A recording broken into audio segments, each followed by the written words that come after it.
Sometimes there are things that went wrong, but we always bounce back. There's always a way. The exciting thing about small budget films is unpredictability creates a lot of spontaneity, and you end up with some moments that are true gems that were never even planned because the circumstances forced a better alternative than the original planned event. Planetfall changed my life in a few ways.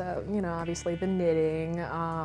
Also, it's got some cachet now for my coworkers. They're like, oh, hey, she's tough, check that out.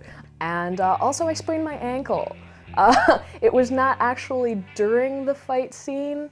You know, it's like we're you know, doing these kicks and punches and rolling around in the dirt and all that. No, it was not during the fight scene. It was afterward when I was, you know, picking up my hat and my stuff and walking off set that like my ankle just goes crunch. It was in the first weekend or so that we needed to shoot that fight scene. And as such, she remained injured for most of the film. Yeah, I have a weakness in my my left ankle to this day, and like I'll be walking down the street and it'll pop and crunch and twist, and I'll be like, oh, Planetfall. What we did to counter that was we did close-ups of her first fighting. The guy who handled our fight choreography that day, Mike Anderson, managed to tailor a lot of the moves to what she was capable of doing. And then we used some trickery, the first of which is to shoot real tight and get those actors doing their acting fighting emotions. Close-ups, the gut strike in particular is one that we went over dozens and dozens of times to get just right, so that those moments would pay off for the audience.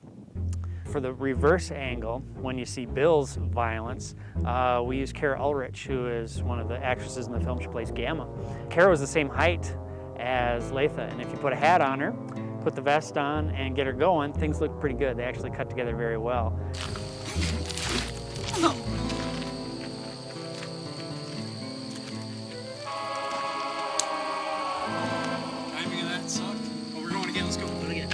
At this budget level, you're kind of stuck with an actor who's going to have to do all of his own stuff because you don't generally find somebody and then are lucky enough to find somebody who kind of looks like them and also has physical ability.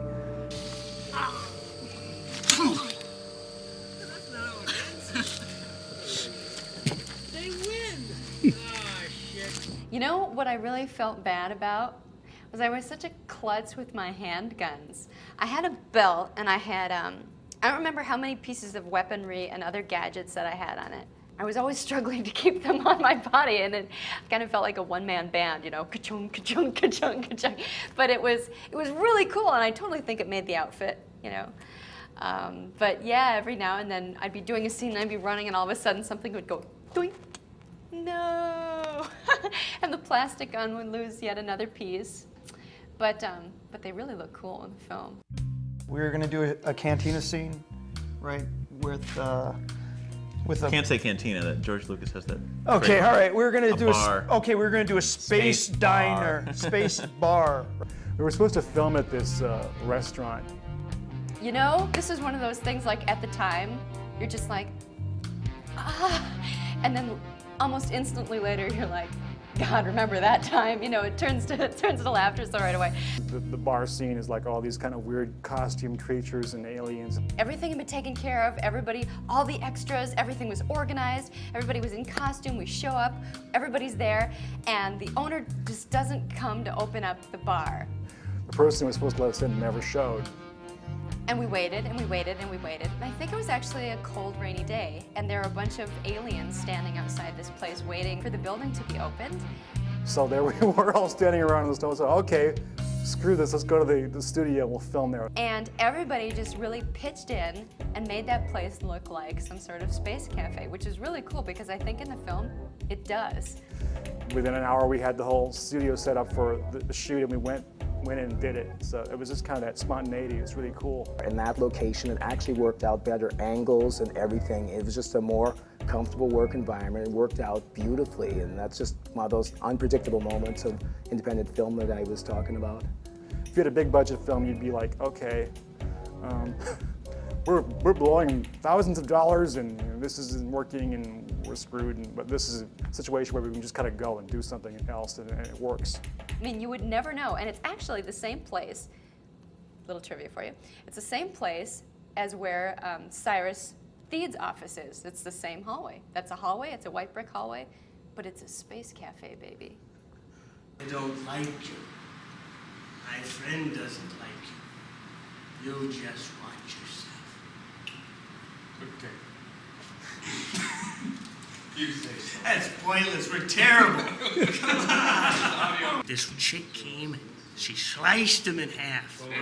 In half. Right over there. It was disgusting. In half? Oh, right through the chair. Like that? Oh, yeah. Some of this footage has got to be usable. Hey, we could have our own little comedy show, right? That's true. Yeah. I like that. Yeah. You just watch yourself. Like when we were shooting that scene with Alpha, and he kept talking, well, because like his line is the Alpha Red unit, this unit, my unit. My unit. This unit. My unit. This unit. I'm really sorry. Dead puppies. Dead puppies. Dead puppies. Okay.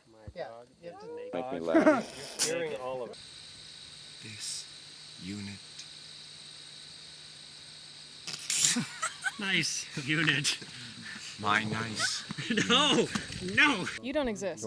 And he was just cracking me up, and then so he'd be all funny off take, and then like they'd be like rolling, and I'd still be laughing. Oh, but yeah, so there was the whole unit thing.